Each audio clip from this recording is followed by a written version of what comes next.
Senin tanggal 23 Juli tahun 1956. Ketua DPR Sartono kaget bukan kepalang menerima sepucuk surat.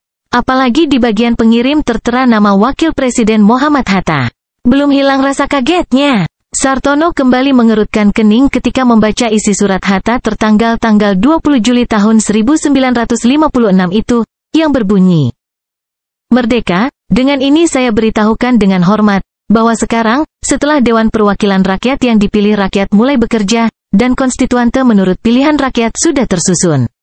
Sudah tiba waktunya bagi saya mengundurkan diri sebagai Wakil Presiden. Segera, setelah konstituante dilantik, saya akan meletakkan jabatan itu secara resmi."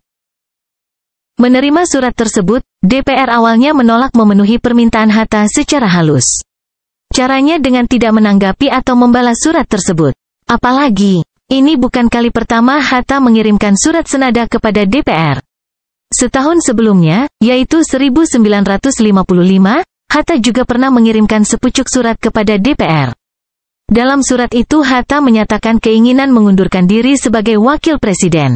Ketika itu Hatta dengan tegas berkata, "Sejarah Dwi Tunggal dalam politik Indonesia tamat, setelah UUD 1950 menetapkan sistem kabinet parlementer. Alasannya, bila parlemen dan konstituante pilihan rakyat sudah terbentuk dan menggunakan kabinet parlementer, maka presiden hanya bertugas sebagai kepala negara. Kepala negara pun hanya berfungsi sebagai simbol, sehingga wapres tidak diperlukan lagi." Ketika itu, surat Hatta didiamkan oleh DPR dengan harapan keinginan tersebut akan hilang dengan sendirinya. Di atas semuanya, DPR jelas tak melihat ada manfaatnya jika Dwi Tunggal Soekarno-Hatta pecah di tengah jalan. Namun kali ini Hatta tidak main-main. Jumat, tanggal 23 November tahun 1956. Dia kembali mengirim surat kepada DPR menanyakan kelanjutan surat sebelumnya. DPR kemudian memberlakukan surat itu sebagai sesuatu yang mendesak. Sejumlah rapat yang berlangsung maraton digelar di gedung DPR, yang ketika itu masih berlokasi di lapangan Banteng Timur, bersebelahan dengan gedung Kementerian Keuangan sekarang. Untuk mempermudah pembahasan surat Muhammad Hatta, sebuah panitia permusyawaratan pun dibentuk. Rapat pertama digelar Rabu, tanggal 28 November tahun 1956. Dalam sidang ini, hadir 145 anggota DPR dan hanya berlangsung selama 2 menit saja. Ketua DPR Sartono bertanya kepada panitia tentang laporan yang sebelumnya sudah dibuat tentang pertemuan mereka dengan Wakil Presiden Muhammad Hatta. Panitia belum siap dengan laporan itu. Sidang kemudian dilanjutkan keesokan harinya, pada Kamis, tanggal 29 November. Kali ini, hadir 200 anggota DPR dan sidang cuma berlangsung 7 menit.